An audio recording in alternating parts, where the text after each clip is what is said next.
We're a border to the brain.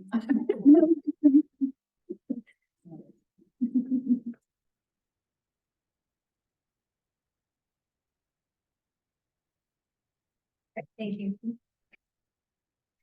We'll come back on the record. It's 10 o'clock. Next up is Human Services, Annie Gallegos and her crew.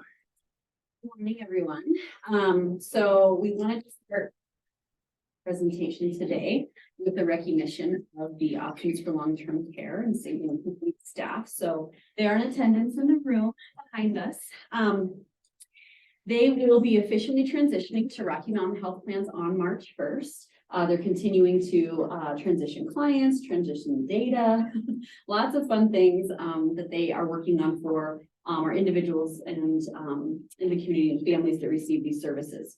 The part of the transition that I think that Delta County has valued is that they are working with being able to stay with their same case manager. So they're hoping for the least disruption as possible to our community. And so today we wanted to make sure the board recognized them for all of their hard work and dedication to serving many families over lots of years with different, unique, and dynamic needs, and being able to meet those needs on a regular basis. So we want to recognize them with certificates, and we have some shirts from Rocky Mountain that they have provided for their transition. So, so staff, if you'd like to come up here and receive your certificates, and then we can get a picture of the board as well.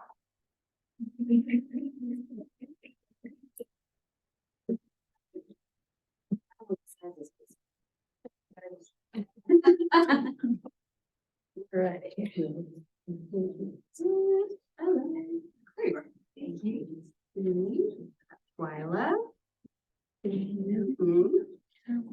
then if you guys want to come up here, let's get a picture. Yes. I see you hiding back there. Not going now. Huh? Are you sure? You go picture. Here, you guys can sit back down. Yeah, maybe I gave you a. I'm here. So here's steps. Yep. You have yours? Okay.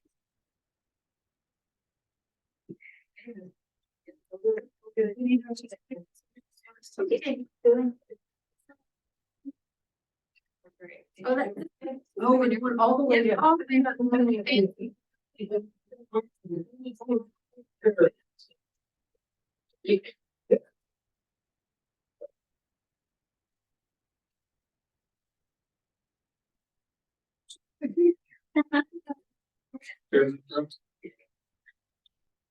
Get over here then, because you don't get your certificate. What you doing? Okay, 1, 2, 3. You'll take a couple. Jason, blink. One, two.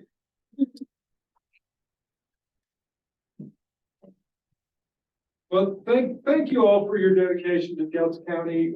We're sad to lose you. We're happy that you're still going to be able to serve our citizens. We're so worried through this whole process about you guys the most, because you were part of the team, and we hated to lose you as the team, but we knew we needed to take care of our citizens. So thank you guys for looking out for our citizens. Thank you guys for all that you do. And you're still part of the team. Don't let them tell you.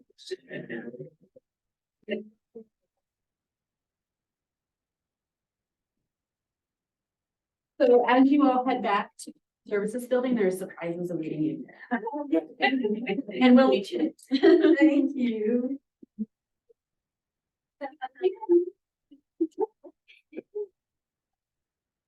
It's kind of cool. Okay. Thank you.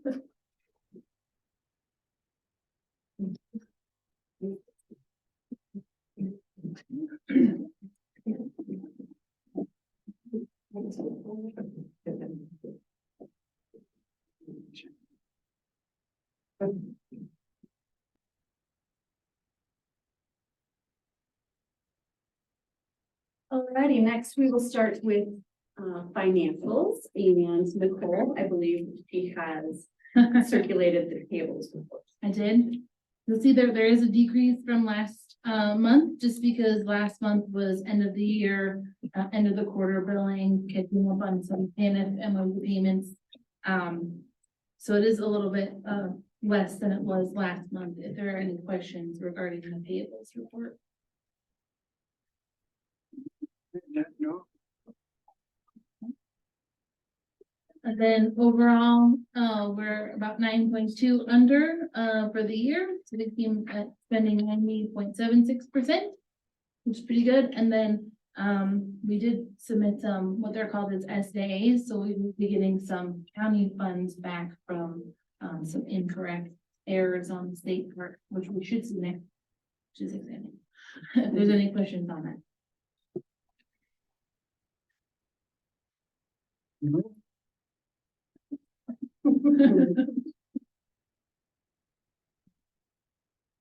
One of the increases that I think we didn't necessarily talk about, I think we talked about it once last year, is that with the adoption cases, it used to be that the county attorney would help draft the petition for adoptive parents, and we made that transition to, once the law changed, to allow open adoptions. We felt that that was a conflict, and so we did transition to private counsel is being hired by the adoptive attorney when we are reimbursing those fees. And so there's a little bit more going on in adoption fees. So for us to cover the filing fee for the petitions for adoption. So that's a little bit of a difference that over this last year.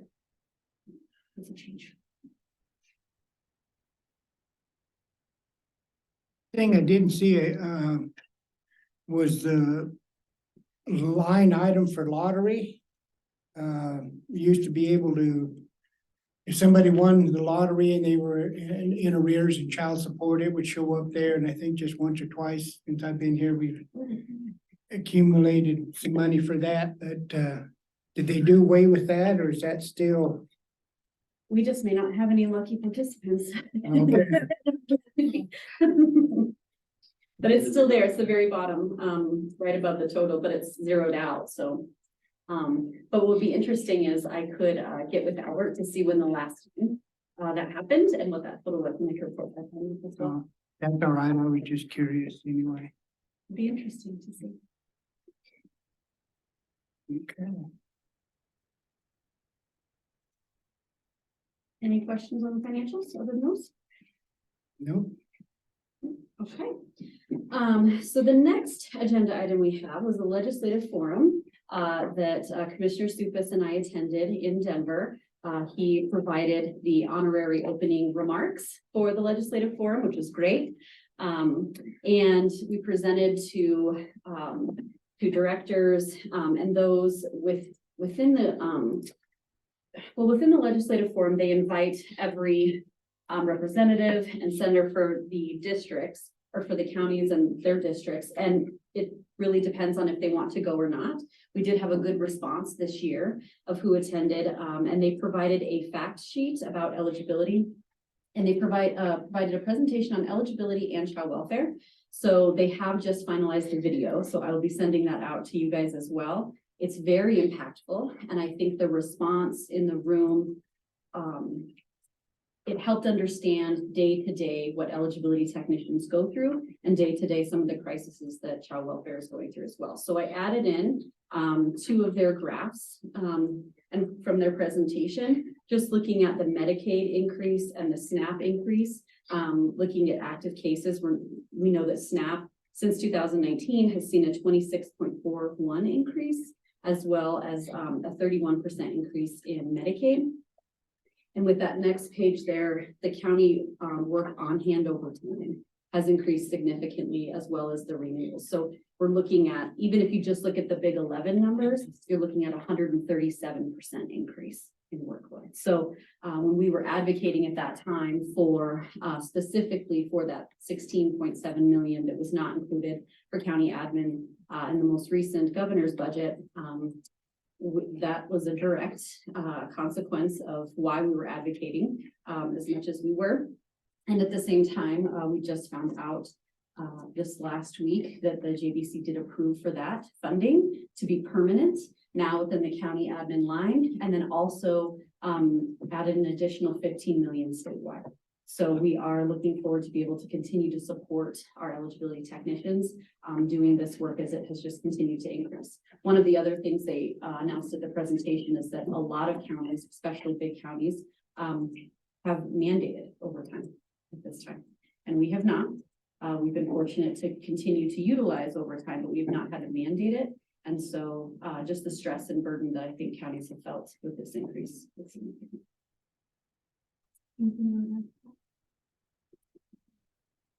You anticipate that we'll need to do a supplemental then or what?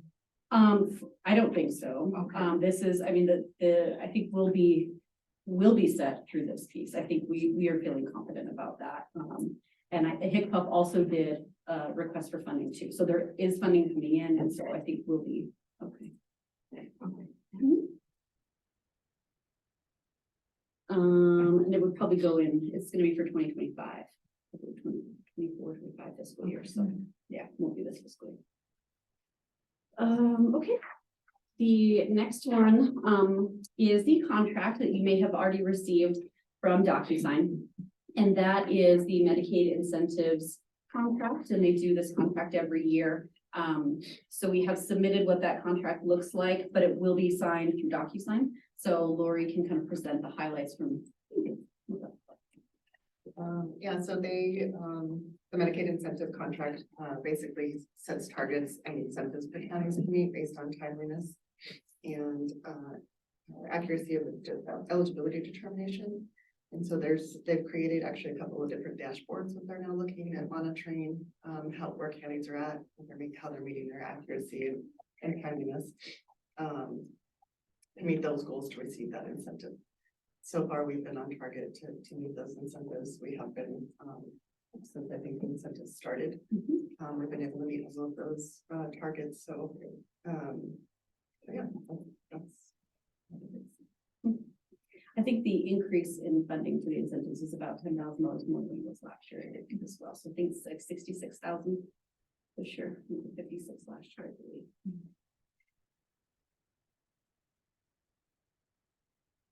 So the email we got, did that dollar amount change then? So for fiscal year 2023 is the 66,171 and 24 is the 66,209. So total, it goes from 21 to 24. And then we sign it every year. Right. So it did increase a little bit. I think it's also increased with the previous incentives had to do with the survey as well. So we kind of covered that in the notes as well, that they're sending out surveys. We're working with Lindsay to do a social media post to go out. What happens is HICPUF sends an email to anybody that has an email address within CVMS and asks how they feel about were they treated with respect? Was it timely? How did things go? Is there anything they want to report back to the department? And so we have a score of 85% currently, a satisfactory rate. And the next push is for the survey is this month. And so that's an ongoing piece. And part of the incentives was to increase the amount of people that are completing the survey. So you can really look at validating some of that data. I'm happy with the 85%. But I will say, I think it's higher because some of the things that counties are finding is that when people complain about the PEAK website or they complain about things like that, that still counts against the county, even though we have nothing to do with the PEAK website, they still count it against the county. So there's at least 2 ones that I'd like to knock off there, and maybe numbers will be higher, but so we're hoping to increase the amount of people that complete the survey. We also we were able, when they submitted back our results from the past 3 months, they were allowed in that survey to provide feedback, and some of the things they said were very encouraging and supporting for techs. So we cooked them a little breakfast there and put some of those things out there directly from the clients of what they said, of feeling, I needed help and I was treated with respect and it was very kind, and she walked through all these pieces with me. Those things that we know the community is valuing. We wanted to make sure the techs heard. So And even if they weren't eligible for benefits, they still felt like they were treated with respect, which is huge. Oh, yeah, that's right. If you turn them away and they still respect you, that's pretty good. And we try to connect them with as many resources as possible, using also the guide that Lindsay has and one internally we have for even utilities and things like that as well, but. We'd love to help everyone. Is that guide for utilities something? Is that something we should put on the I website? think it's the one you've seen, is the one that has it all listed. Should we put it on the website? Yeah, if you'd like, yeah. Yeah, I think we should put it, yeah. So that's the contract that we just need approved to then go into the next fiscal year with.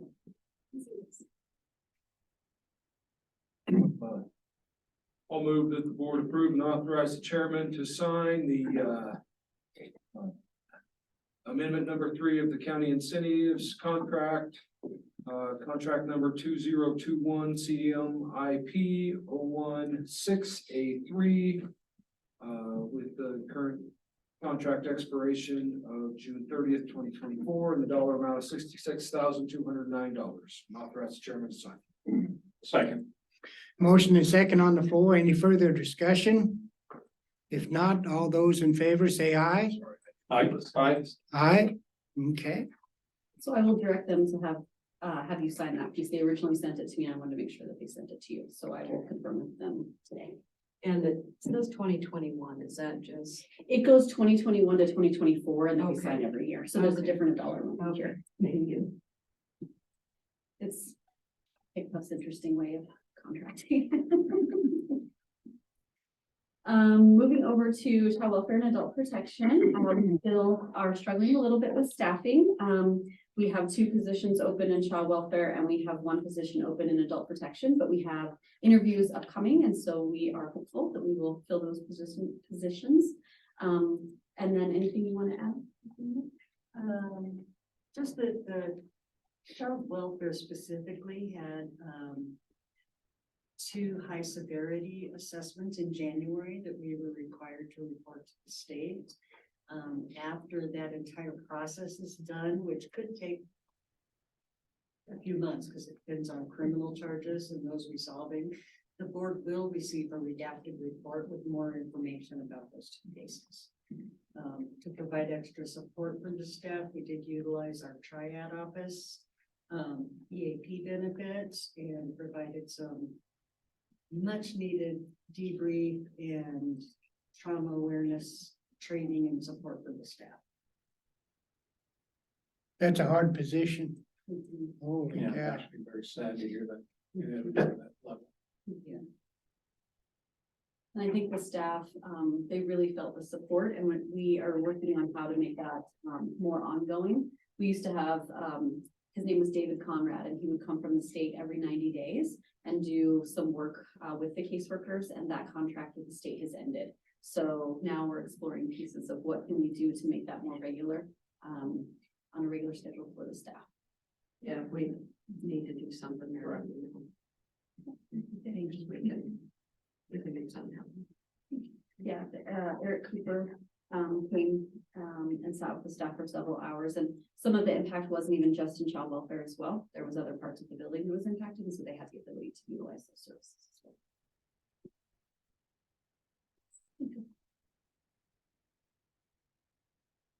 That's the end of the day. Anything you'd like to add or contribute to your staff? I don't think so. I just think, thank you for your support for our team. Cause it's been a long couple of months, but we've just about made it. So I think just from my whole team, I think just thank you. So to you, Annie. I think the great part is we still get to work with them closely, so it's, we'll still be close with them and finalizing processes and procedures, and there's pre-existing good relationships and collaboration, so that'll hopefully streamline also. Yeah. Thank you for everything the team has done. I appreciate it. Once again, thank you for all your efforts, and glad to still have you part of the team. So. Other than that, that's what we have for today, but you are more than welcome if you have break time to come join us for some goodies across the street. Okay, Alrighty, well, thank you very much. thank you. Thank you.